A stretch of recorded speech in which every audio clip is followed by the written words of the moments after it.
morning to all of you. Now I am going to start with the very first topic of national income और वो topic है circular flow of income, आय का चक्रीय प्रवाह. I am writing here. मैंने इस board का राज बताया था लास्ट क्लास में, दोबारा बताती हूँ आपके लिए. येलो कलर का एक बोर्ड तैयार किया मैंने घर पर. कैसे? मेरे पास अपने बेटे का पुराना बेड का सनमाइका बचा हुआ था येलो कलर का, तो मैंने उसे लकड़ी पर पेस्ट करवा लिया. और ताकि पेस्ट करवाने से फायदा ये हुआ कि वो बोर्ड की तरह काम करने लगा. उतना अच्छे से साफ नहीं होता, पर व्हाइट नहीं था तो मैंने येलो करवा लिया. तो कभी कभी येलो बोर्ड से भी पढ़ते. So we are starting with national income, राष्ट्रीय आय.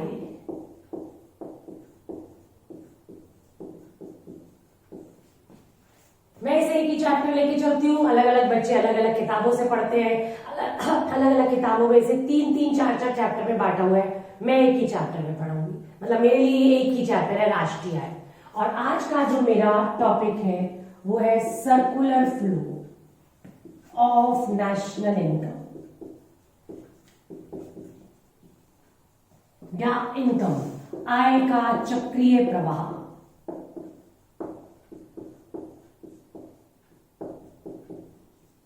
कोशिश करूंगी हिंदी ठीक लिखूं, कहीं गड़बड़ हो जाए तो आप ठीक कर दीजिएगा. ठीक है. आय का चक्रीय प्रवाह या circular flow of national income.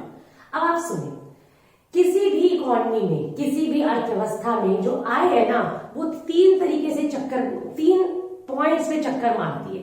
कैसे? जरा एक बार देखिएगा कैसे 3 पॉइंट्स पे चक्कर मारती है. सबसे पहला काम क्या होता है? प्रोडक्शन यानी उत्पादन. जब उत्पादन होता है, शायद रेड पेन उतना अच्छा दिख नहीं रहा है, ब्लैक यूज करती हूं. उत्पादन होता है तो उत्पादन से पैदा होती है आय, इनकम. जैसे मान लीजिए मेरी फैक्ट्री है और मैंने उस फैक्ट्री के अंदर उत्पादन किया, गुड्स, टॉयज बनाए, उत्पादन किया टॉयज का.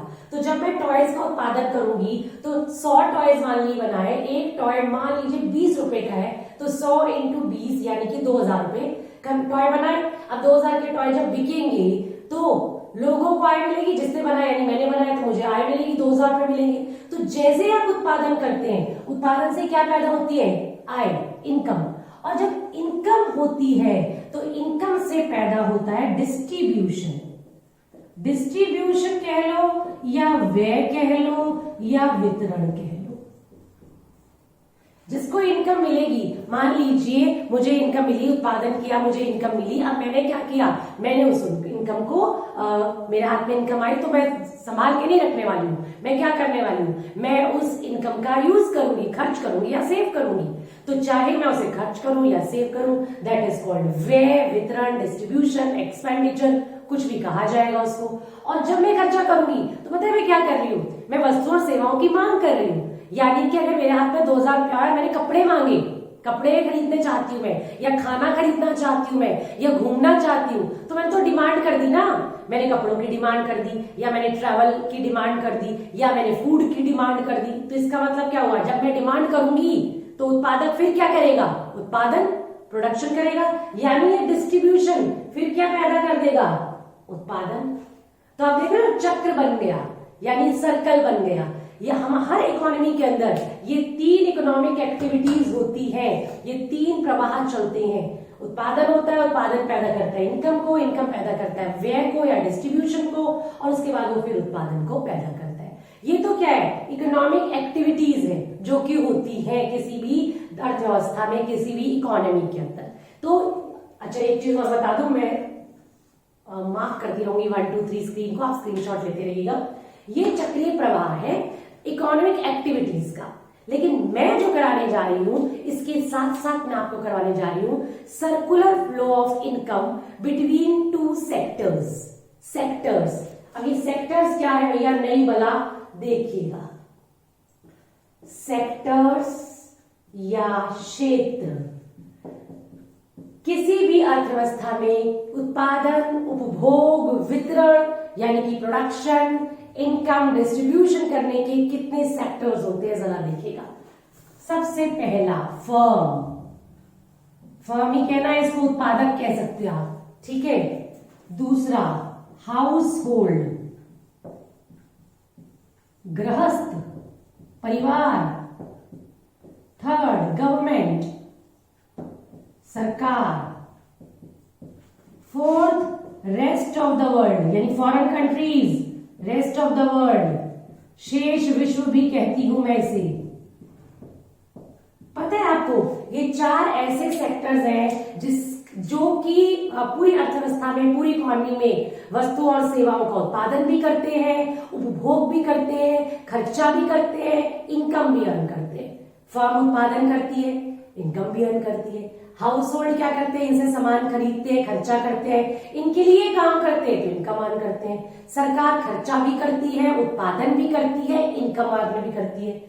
फॉरेन कंट्रीज हमसे वस्तुएं खरीदती भी है, हमें वस्तुएं बेचती भी है, तो खर्चा भी करती है, उत्पादन भी करती है, इनकम भी करते हैं। तो ये चारों ऐसे सेक्टर हैं जो कि ये तीन कामों में लगे हुए हैं। इन तीनों में प्रोडक्शन, इनकम और डिस्ट्रीब्यूशन, ये चार sectors, these are the four sectors of an economy. किसी भी अर्थव्यवस्था में चार क्षेत्र हैं उत्पादन, उपभोग और वितरण की गतिविधियों में जो कि लगे हुए हैं, संलग्न है। तो मैं आपको कराने वाली हूं किस तरह से इनकम सेक्टर्स में घूमती है। वैसे हमारे सिलेबस में 12th क्लास के चार सेक्टर्स का सर्कुलर फ्लो नहीं है, तीन का भी नहीं है, सिर्फ दो सेक्टर्स का सर्कुलर फ्लो हमें पढ़ना है, जो कि मैं आपको करवाने जा रही हूं आज की क्लास में। आप स्क्रीनशॉट ले लीजिए इस फर्स्ट स्क्रीन का। अब मैं बात कर रही हूं सर्कुलर फ्लो। थोड़ा सा डार्क है, सूख जाएगा।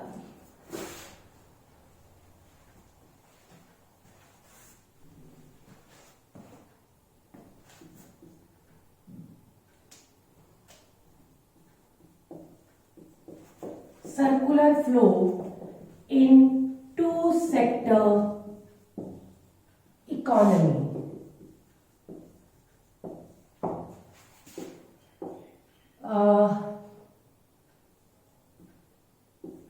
दो क्षेत्रीय अर्थव्यवस्था में चक्रीय प्रवाह, ये हमें पढ़ना है। दो क्षेत्रीय अर्थव्यवस्था में, दो क्षेत्र कौन से, दो क्षेत्र ये। हम एक ऐसे इकोनॉमी के बारे में पढ़ रहे हैं, मान के चल रहे हैं कि एक ऐसी इकोनॉमी है जिसमें सिर्फ दो ही क्षेत्र हैं, पहला फर्म और दूसरा गृहस्थ, हाउस होल्ड। फर्म यानी उत्पादक और फर्म हाउस होल्ड मतलब परिवार। सिर्फ ऐसे दो क्षेत्र हैं, हम ऐसा मान के चल रहे हैं, गवर्नमेंट भी नहीं है, हम ऐसा मान के चल रहे हैं कि रेस्ट ऑफ द वर्ल्ड का भी कोई लेना देना नहीं है, मान के चल रहे हैं, क्योंकि हमारा सिलेबस उस हिसाब से सिर्फ टू सेक्टर इकोनॉमी का है। हालांकि वर्ल्ड में तो 5 सेक्टर इकोनॉमी है, जबकि मैंने 4 ही बताया, पर वर्ल्ड में 5 सेक्टर इकोनॉमी वर्क करती है। तो we are talking about 2 sector economy where there is only firm and household. तो उसमें कैसे लेन देन होता है, वो कैसे घूमता है प्रवाह में, वो आपको पढ़ना है। तो देखिएगा, दो क्षेत्रीय अर्थव्यवस्था में चक्रीय प्रवाह, और दो क्षेत्र कौन से हैं, फर्म और हाउस होल्ड, गृहस्थ। इन दोनों के बीच में किस तरह से इनकम घूमती है वो पढ़ना है। अब आप देखें, ये जो सर्कुलर फ्लो है यानी कि चक्रीय प्रवाह है, ये दो तरह का पढ़ना है। इसके दो टाइप्स हैं जो आपको पढ़ने हैं। एक मॉनेटरी फ्लो, मॉनेटरी फ्लो यानी मौद्रिक प्रवाह, दो तरह के प्रवाह पढ़ने हैं। और दूसरा रियल फ्लो। रियल फ्लो, हाँ जी बताओ क्या बोलेंगे हिंदी में रियल फ्लो को? स्किप हो गया माइंड से। वास्तविक प्रवाह, गुड। वास्तविक प्रवाह, मौद्रिक और वास्तविक प्रवाह, दो तरह के आपके प्रवाह है। मॉनेटरी फ्लो या मनी फ्लो भी कहते हैं इसे, मॉनेटरी फ्लो को, और ये है रियल फ्लो। अब जरा देखिए पहले बात करती हूँ रियल फ्लो की, क्या है फर्म और हाउस होल्ड के बीच में क्या गतिविधियां हो रही है मॉनेटरी फ्लो और रियल फ्लो में। जरा देखना, ये है फर्म और ये है हाउस होल्ड यानी गृहस्थ। HHS लिख रही हूं, हाउस होल्ड यानी गृहस्थ। अपने अपने मीडियम के हिसाब से थोड़ी सी तकलीफ कर लेना खुद से। सुनिए, उत्पादन करना है भाई, बिना उत्पादन के तो अर्थव्यवस्था चल नहीं सकती, कोई भी इकॉनमी चल नहीं सकती। अगर आपको भूख लगी है तो मोमोज तो बनाने पड़ेंगे, मोमोज खाने हैं तो ठीक है ना, ठंड है तो स्वेटर तो बनवाना पड़ेगा। तो इसका मतलब जरूरतें हैं जो कि आप समझते हैं कि ह्यूमन वांट्स अनलिमिटेड है। तो अगर जरूरतें हैं तो उन जरूरतों को पूरा करने के लिए आपको उत्पादन भी करवाना ही पड़ेगा। उत्पादन कौन करता है? फर्म। लेकिन फर्म के पास कोई जादू की छड़ी नहीं है कि ऐसे घुमाई और मोमोज बन गए, ऐसे घुमाई और कपड़े बन गए, बोर्ड बन गया, चौक बन गया, ऐसा नहीं है। इसके लिए फर्म को उत्पादन के साधन चाहिए। और 12th क्लास के बच्चे हो, उत्पादन के साधन आपको पता है क्या होते हैं? उत्पादन के 4 साधन होते हैं: भूमि, पूंजी, श्रम, उद्यम। Land, labour, capital, entrepreneur. भूमि, पूंजी, श्रम, उद्यम, लैंड, लेबर, कैपिटल, एंटरप्रेन्योर। 4 उत्पादन के साधन है। कहां से आते हैं उत्पादन के साधन? हाउस होल्ड, परिवार देता है। परिवार देता है का मतलब इनके पास भूमि है, किराए पर देते हैं, इनके पास पूंजी है, लोन देते हैं, इनके पास लेबर है, काम करते हैं। हाँ, एंटरप्रेन्योर, मालिक फर्म खुद हो सकती है, पर वो भी तो परिवार के ही होते हैं। परिवार मतलब गृहस्थ, उनके ही सदस्य होते हैं। तो कोई भी फर्म उत्पादन करती है, लेकिन उत्पादन करने के लिए उसको उत्पादन के साधन कहां से मिलते हैं? हाउस होल्ड से मिलते हैं। तो देखिएगा जरा, एक फर्म को उत्पादन करना है तो उसे उत्पादन के साधन किससे चाहिए? गृहस्थों से, यानी factors of production. Factors of production, उत्पादन के साधन। स्क्रीनशॉट लोगे तो बड़ा हो जाएगा अगर थोड़ा छोटा है तो। और वो कौन से होते हैं पता होना चाहिए: लैंड, लेबर, कैपिटल और उद्यम। हिंदी में लिख दिया एंटरप्रेन्योर को उद्यम, बाकी आपको पता है। अब हाउस होल्ड ने, एरो देख रहे हो, एरो का ध्यान रखना। हाउस होल्ड ने, आप चाहो तो सर्कल बना देना, मेरा बोर्ड थोड़ा छोटा है, आप अपनी नोटबुक में ऐसे ना बना के सर्कल बना देना चक्रीय प्रवाह दिखाने के लिए। हाउस होल्ड ने फर्म को उत्पादन करने के लिए उत्पादन के साधन दिए। फर्म ने उत्पादन कर लिया इन साधनों से। मान लीजिए फर्म ने जो है वो टॉयज बना लिए या क्लोथ्स बना लिए। अब ये कौन खरीदेगा? जो फर्म ने उत्पादन किया है उसे खरीदेगा कौन? बताओ कौन खरीदेगा? तेज बोलो, तेज। कंज्यूमर है, यानी हाउस होल्ड, गृहस्थ, यही खरीदेगा ना। गृहस्थ खरीदेगा, हाउस होल्ड खरीदेगा। तो इसका मतलब इन्होंने दिए उत्पादन के साधन। मान लो देश के अंदर पैसा नहीं है, मनी चैप्टर पढ़ा था आपने। मान लो बार्टर सिस्टम है। बार्टर सिस्टम का मतलब एक वस्तु दे दूसरी वस्तु ले। तो इन्होंने काम किया फर्म ने, फर्म के लिए हाउस होल्ड ने, और इसके बदले में हाउस होल्ड को फर्म क्या देगी? उत्पादन देगी, जो उसने उत्पादन किया। तो देखिएगा जरा, फर्म क्या देगी? वस्तुएं एंड सेवाएं, गुड्स एंड सर्विसेज जो बनाई। एरो देख लो भाई, वस्तुएं और सेवाएं। Firm is producing goods and services and giving it to households. Firm वस्तुएं और सेवाएं बना रही है और किसको दे रही है? हाउस होल्ड्स को दे रही है। तो आप देखो एक चक्र बन गया एक तरीके का कि ये उत्पादन के साधन देते हैं और यहां से गुड्स एंड सर्विसेज देते हैं, फिर उत्पादन के साधन देते हैं, फिर गुड्स एंड सर्विसेज देते हैं। 2 ही सेक्टर हैं, फर्म और गृहस्थ, बस। और ये जो इनके बीच में लेन देन हो रहा है, इसमें कहीं पे भी पैसा नहीं है। अगर आप ध्यान दो, मैंने कहीं पे भी मनी को इंक्लूड नहीं किया। अब कहीं पे भी पैसा नहीं है तो ये जो प्रवाह है, दिस इज कॉल्ड, इस प्रवाह को कहते हैं, बोलो जल्दी से, वास्तविक प्रवाह, रियल फ्लो। एग्जैक्टली। तो ये मैंने आपको पता है, ये थोड़ा सा सुंदर बना लेना अपनी कॉपी में, बीच में गैप दे देना, मेरा तो गिच पिच सा हो गया। And this flow is called real flow, वास्तविक प्रवाह। और वास्तविक प्रवाह में क्या मनी है? कहीं है मनी? नहीं है। वास्तविक प्रवाह में सिर्फ वस्तु और सेवाओं का उत्पादन ही है। तो मैंने कहा चक्रीय प्रवाह 2 तरह के बताऊंगी। अच्छा, एक चीज और ध्यान रखना कि जितना हाउस होल्ड, जितने वैल्यू का उत्पादन के साधन फर्म को देंगे उतनी ही वैल्यू की वस्तुएं और सेवाएं हाउस होल्ड को मिलेगी।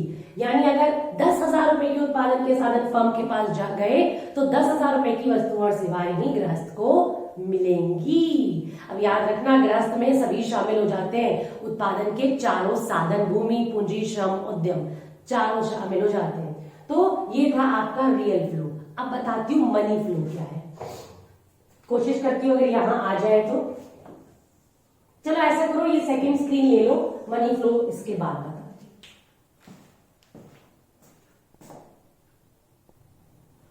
तो मौद्रिक प्रवाह की अगर बात करती हूँ, फर्म और हाउस होल्ड के बीच में, हाउस होल्ड समझते हो ना, गृहस्थ, बार बार बोल रही हूं मैं, गृहस्थ आप पूरा लिखना, शॉर्ट फॉर्म एक भी यूज नहीं करना मैडम की तरह, कंप्लीट लिखना आपको।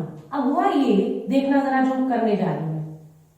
हाउस होल्ड ने फर्म को दिए उत्पादन के साधन, थोड़ा नीचे बनाती हूं,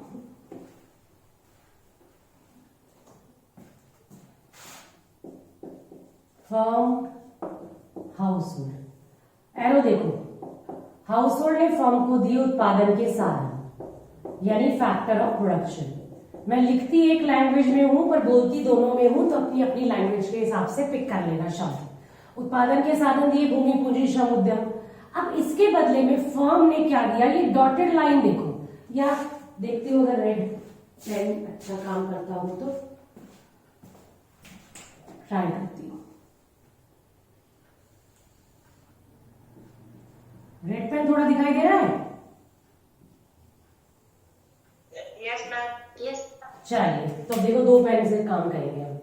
फर्म ने हाउस होल्ड उत्पादन के साधन ले लिए यानी भूमि, पूंजी, श्रम, उद्यम ले लिया। अब इसके बदले में फर्म इन्हें पेमेंट कर रही है, गृहस्थों को पेमेंट कर रही है उत्पादन के साधनों के बदले में। क्या दे रही है? साधन आय। साधन आय मतलब फैक्टर इनकम। अच्छा जरा देखो, फैक्टर इनकम क्या उत्पादन के साधन है? लैंड, लेबर, कैपिटल और एंटरप्रेन्योर, प्रीन्योर। भूमि ये क्या है? श्रम, पूंजी, उद्यम, चारों दे दिए। इसके बदले में क्या मिला? भूमि को क्या मिलेगा? किराया या लगान। लेबर को मिलेगी वेजेस, हिंदी इंग्लिश लिख रही हूं, मजदूरी। कैपिटल को मिलेगा ब्याज, इंटरेस्ट। और एंटरप्रेन्योर को क्या मिलेगा? प्रॉफिट, लाभ। तो आप देखो, फर्म ने हाउस होल्ड को पैसे पे पेमेंट कर दी। हाउस होल्ड मालामाल, पैसे आ गए हाउस होल्ड के पास। अब क्या हाउस होल्ड मुंह बंद करके बैठा रहेगा? नहीं, जरूरतें हैं, जरूरतें पूरा करने के लिए खर्चा करेगा। तो देखे जरा क्या हुआ, हाउस होल्ड ने फर्म से वस्तुओं और सेवाओं की मांग की तो खर्चा किया। और अब आप देखिएगा ये रेड कलर का एरो कैसे घूमेगा। एरो देखो, थोड़ा डार्क कर रही हूं। Yes, it is like this. ये हाउस होल्ड से फर्म के पास एरो लिया और क्या किया? Expenditure on purchase of goods and services, वस्तुओं और सेवाओं पर व्यय। Expenditure on purchase of goods and services, ये हुआ। यानी जो इनकम आई थी वो वापस कहां चली गई? फर्म के पास। पर ऐसा नहीं है सिर्फ इनकम दी, क्या हुआ? फर्म ने वस्तुओं और सेवाएं भी दी। तो अब देखना, ब्लैक एरो देखना, ए यहां से लेकर ये एरो देखो, और ये ब्लैक एरो नीचे बहुत ज्यादा शायद देखो आप। अब क्या हुआ? वस्तुओं और सेवाओं की बिक्री, भेज दी वस्तु और सेवाएं। बिक्री वर्ड ना भी लिखो, वस्तु और सेवाओं की पूर्ति लिख देती हूँ, बिक्री वर्ड की जगह पूर्ति इंपॉर्टेंट है। अच्छा है। अच्छा अब आप ध्यान से देखो, मैंने सर्कुलर फ्लो जो बनाया उसमें दो कलर यूज किए। ये जो मैंने रेड कलर यूज किया ना, रेड कलर, जरा सिर्फ इसको देखो, इसमें सिर्फ पैसे का आदान प्रदान है, सिर्फ पैसे का एक्सचेंज है, मनी एक्सचेंज है। कैसे? फर्म इज गिविंग साधन आय to household, that is factor income to household, it is money. Household are spending money and giving it to firm for buying goods and services, वस्तु और सेवाओं को खरीदने पे खर्च किया। तो ये भी क्या है? बट ऑब्वियस है, ये भी पैसा है। तो ये जो रेड वाला फ्लो है ना, ये है मनी फ्लो। और ये जो मैंने ब्लैक कलर से दिखाया आपको, ये क्या है? ये है रियल फ्लो। तो रेड वाला आपका वास्तविक मौद्रिक प्रवाह हुआ, और ये रियल फ्लो है, ये आपका कौन सा हुआ, वास्तविक प्रवाह। और यही है circular flow of national income. जो मैंने कहा था कि टॉपिक मैं स्टार्ट कराऊंगी, वो एक्चुअली टॉपिक मैंने एंड करा दिया, circular flow of national income. लेकिन अभी क्लास एंड नहीं हुई है, अभी हम एक दो पॉइंट्स और पढ़ने वाले हैं। तो आप इसका स्क्रीनशॉट लीजिए।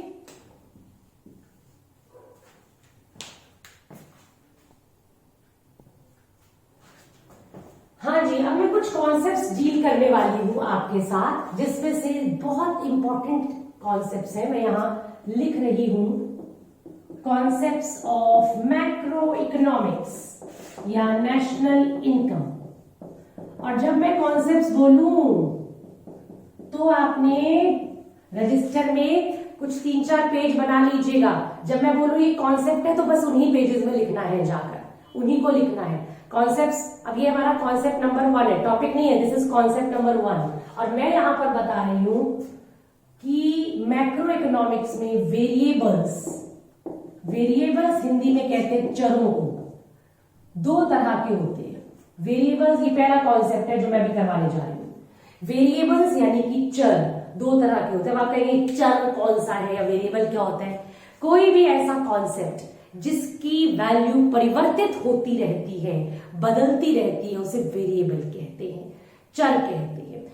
तो हम जितने भी कॉन्सेप्ट पढ़ेंगे, जैसे इनकम है, एक्सपेंडिचर है, और आगे देखिए सेविंग्स है, जीडीपी है, नेशनल इनकम की अगर मैं बात कर रही हूं, टोटल डिमांड है इकोनॉमी में, टोटल एक्सपेंडिचर है इकोनॉमी में, टोटल प्रोडक्शन है इकोनॉमी में, जो भी मैं वर्ड यूज करूंगी वो सब वेरिएबल्स होते हैं। जैसे कि मैंने अभी सर्कुलर फ्लो में वर्ड यूज किया, इनकम, प्रोडक्शन, डिस्ट्रीब्यूशन, ये सारे के सारे क्या थे?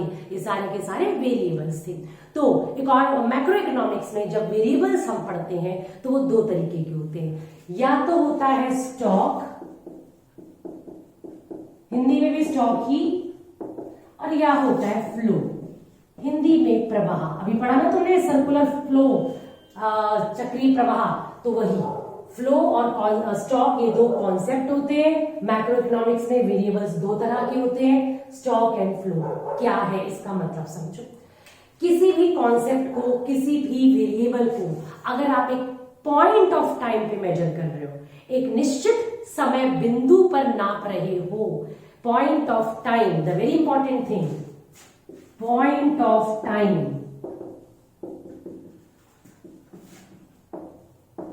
निश्चित समय बिंदु, उस पे अगर आप मेजर कर रहे हो, नाप रहे हो, तो वो स्टॉक है।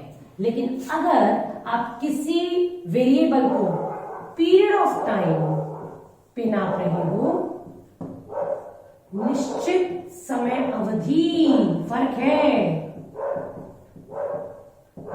अब ऐसे नहीं समझ आएगा जब तक मैडम एग्जाम्पल नहीं देंगी। अगर मैं ये बोलूं मेरी आज 12 जनवरी 2021 को मेरे बैंक अकाउंट में 15 रुपए पड़े हैं। 15 तो कम हो गए, नहीं 15 पे तो बैंक अकाउंट ही बंद हो जाएगा, चलो 15,000 मान लेते हैं।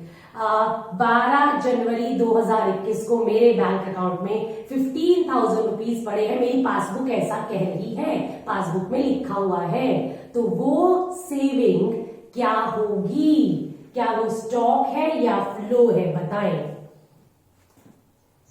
स्टॉक, बिल्कुल सही, क्योंकि मैंने एक निश्चित समय बिंदु यानी पॉइंट ऑफ टाइम आपको बता दिया, 12 जनवरी 2021। पर अगर मैं ऐसा कहूं कि पिछले साल 2020 में मैंने 15 लाख रुपए कमाया, 2020 में मेरी इनकम 15 लाख रुपए थी। 2020 एक निश्चित समय अवधि है, एक पीरियड ऑफ टाइम है। पीरियड ऑफ टाइम होता है जिसका स्टार्टिंग भी हो, एंड भी हो, उसे आप पीरियड ऑफ टाइम कहते हैं। तो 2020 का स्टार्टिंग भी था जनवरी 1 और एंड भी था दिसंबर 31। और इस पूरे टाइम पीरियड में मैंने कहा मेरी इनकम 15 लाख थी। तो वो कौन सा कॉन्सेप्ट बोल रही हूं मैं इनकम का? फ्लो, प्रवाह बोल रही हूँ, क्योंकि I am talking about a निश्चित समय अवधि, अ पीरियड ऑफ टाइम।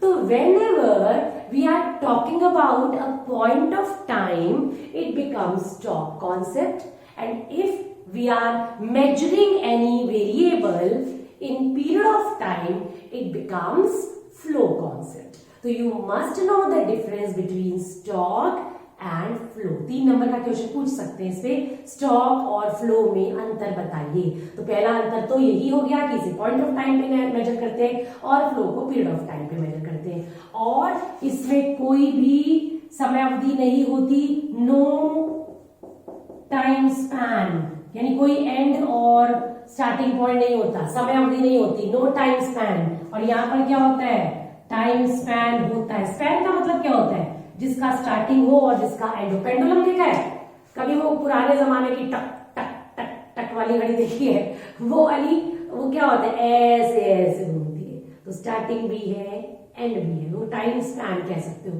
यानी एक समय की अवधि है। जैसे एक महीना, एक साल, 10 साल, एक घंटा, वो समय अवधि होता है। पॉइंट ऑफ टाइम डॉट, आपको डॉट टाइम बता दिया गया, ठीक है। तो ये स्टॉक कॉन्सेप्ट है और ये फ्लो कॉन्सेप्ट है। अगर मैं एग्जांपल दूं तो देखिएगा, एग्जांपल 2-3 एग्जांपल लिख रही हूं आपके लिए। अच्छा, एक चीज और बता दूं, ये स्टैटिक है। स्टैटिक को हिंदी में स्थिर कहते हैं, जहां तक मुझे लगता है, स्थिर है, बदलता नहीं है। और ये होता है डायनामिक। डायनामिक का मतलब जिसमें बदलाव हो, परिवर्तनशील। थोड़ा देख लेना हिंदी में और कोई अच्छा वर्ड मिल जाए तो आपकी बुक में जरूर होगा। अब अगर मैं एग्जांपल दूं तो जैसे मैं बोलती हूं, स्टॉक के बारे में बात करती हूं, नेशनल वेल्थ, हाँ कैपिटल भी ठीक है, नेशनल वेल्थ को कहेंगे राष्ट्रीय पूंजी, राष्ट्रीय पूंजी, बचत, सेविंग आप कह सकते हो। और मनी की सप्लाई, ये ध्यान रखना, ये बड़ा इंपॉर्टेंट है, मनी की सप्लाई, मतलब मनी की सप्लाई, मुद्रा की पूर्ति। ये कुछ एग्जांपल बता रही हूं मैं। और इधर अगर मैं देखूं तो राष्ट्रीय आय, नेशनल इनकम, इनकम हमेशा एक साल के लिए नापी जाती है, तो राष्ट्रीय आय। इसके अलावा, हाँ बोलो, इन्वेस्टमेंट, बिल्कुल, पूंजी निर्माण कहते हैं इन्वेस्टमेंट को।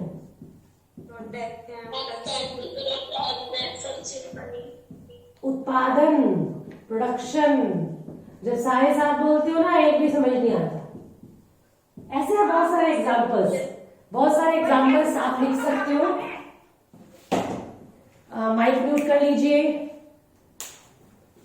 ये हमारा कुछ डिफरेंस है स्टॉक और फ्लो का। ये आपका पहला कॉन्सेप्ट है। जब मैंने कहा कॉन्सेप्ट ऑफ मैक्रो इकोनॉमिक्स, तो फर्स्ट कॉन्सेप्ट है टाइप ऑफ वेरिएबल्स। इसको हेडिंग देना, types of variables.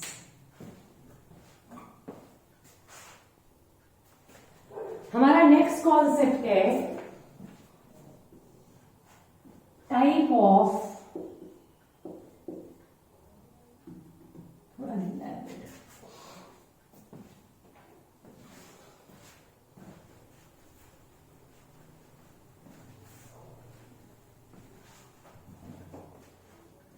Second concept है ये, और फिफ्थ स्क्रीन है टाइप्स ऑफ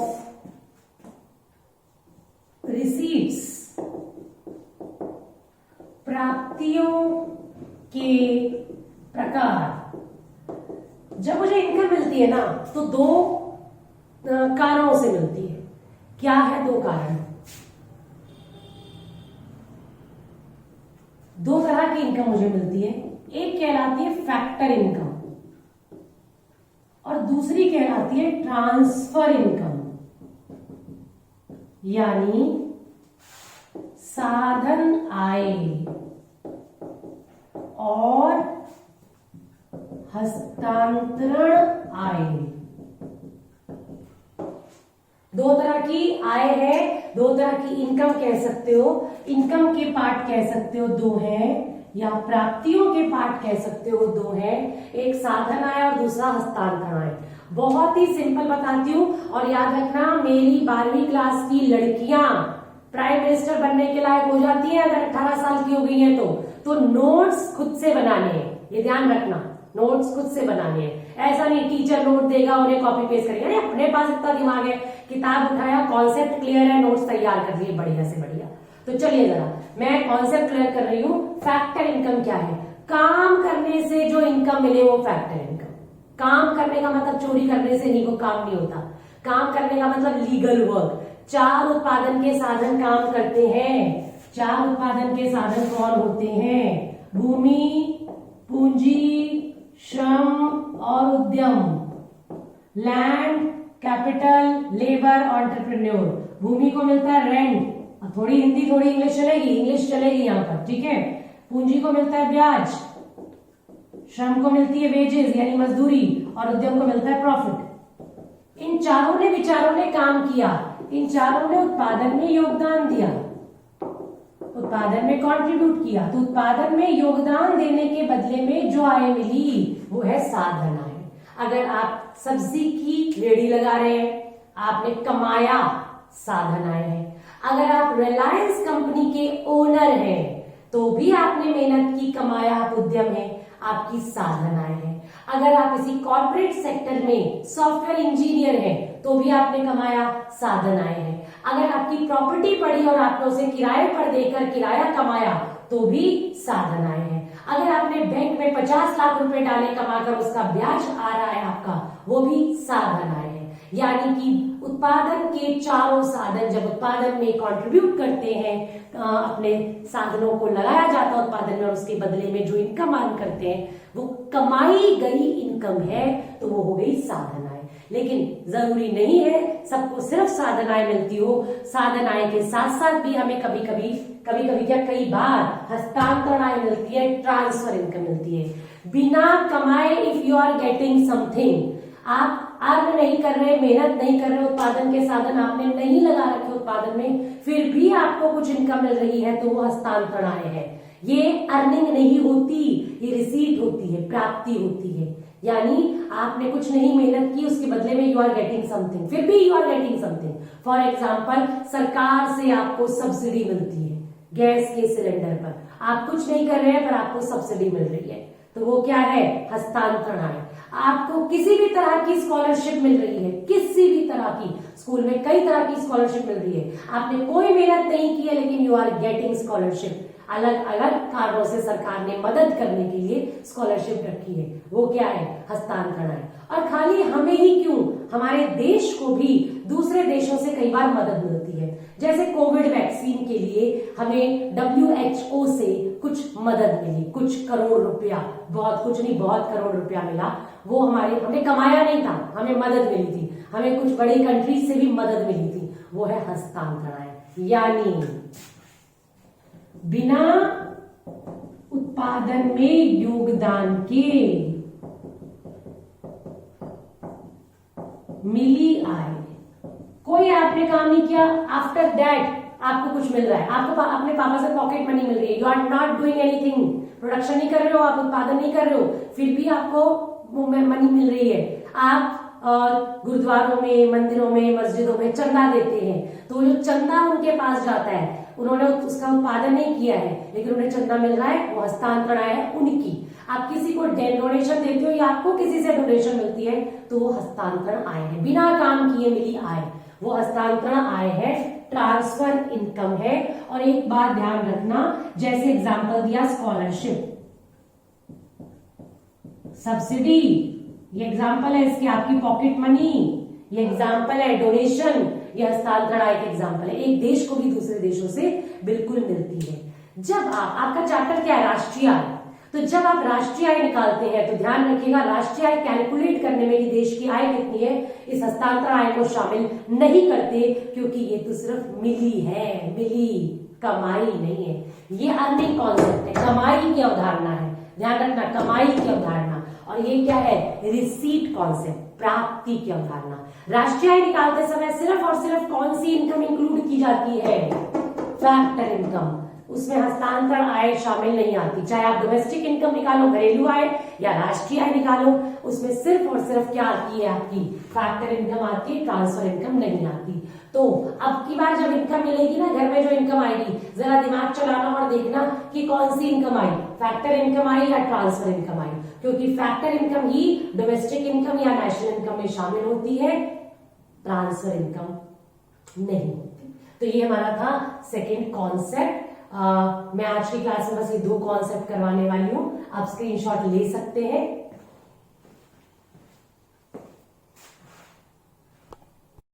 इस क्लास की असाइनमेंट है, समझ लो, ये होमवर्क है इस क्लास का। पहला क्वेश्चन, चक्रीय प्रवाह से क्या समझते हैं? Define circular flow. Second question, What are the 2 types of circular flow? चक्रीय प्रवाह के 2 भाग बताइए, 2 प्रकार बताइए। चक्रीय प्रवाह के 2 प्रकार बताइए। डेफिनेशन लिखनी है इसके अंदर। Third question, What is the difference between real flow and money flow? वास्तविक प्रवाह और मौद्रिक प्रवाह में अंतर बताइए। 3 मार्क्स का है ये। थर्ड क्वेश्चन एक बार रिपीट कर दीजिए। मैं एक बार क्वेश्चन बोलूंगी। Next,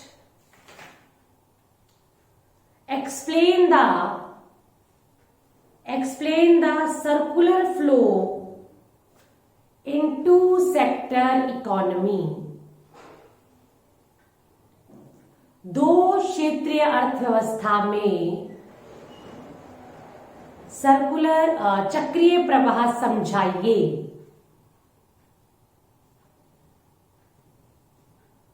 4 marks. 4 मार्क्स।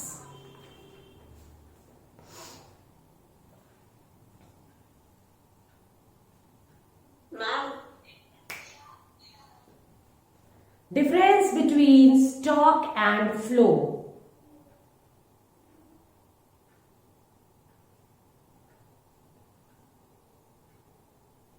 स्टॉक और फ्लो में अंतर बताइए।